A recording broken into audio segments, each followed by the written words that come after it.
हाय रे दूल्हा घर में बैठ के जानी संगे फूक चूल्हा। बर बाबू के आप पता चली नहीं मंच तो बना है आज सब कलाकार बिहान पार हो जावे का।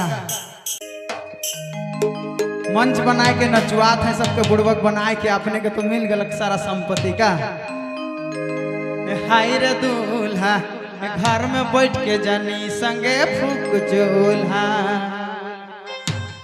जिंदगी भर आप दूल्हा मांझ डूबा थारी के। जिंदगी भर आप दूल्हा मांझ डूबा थारी के। जिंदगी भर आप दूल्हा काच लुगा साड़ी के। कन्या मैया करके माने जानी कहे ना नहीं। हाय रे दूल्हा घर में बैठ के भौजी संगे फूक चूल्हा। पीछे खुशी मनाते हैं बाद बाकी चलो गीत के माध्यम से बतात कही रही जब नवा कन्या घर में आवे ना तो कैसे रहे ना।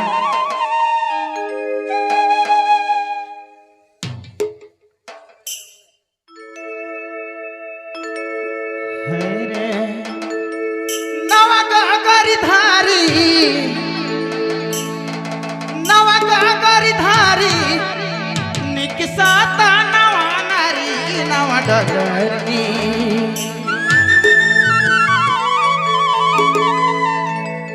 सिंदूरा नवा मांगे मुस्काता गोरिला जैसा कुछ आता रे। नवा गागरी धारी एक साता नवा नारी नवा डगरी।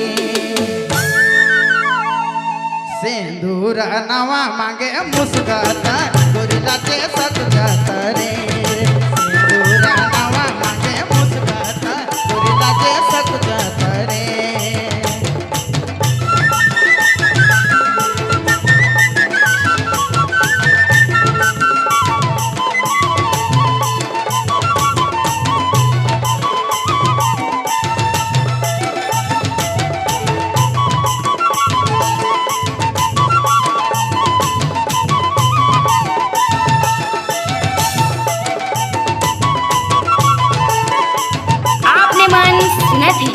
बबलू मोबाइल बैठमा।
बबलू मोबाइल बैठमा।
रे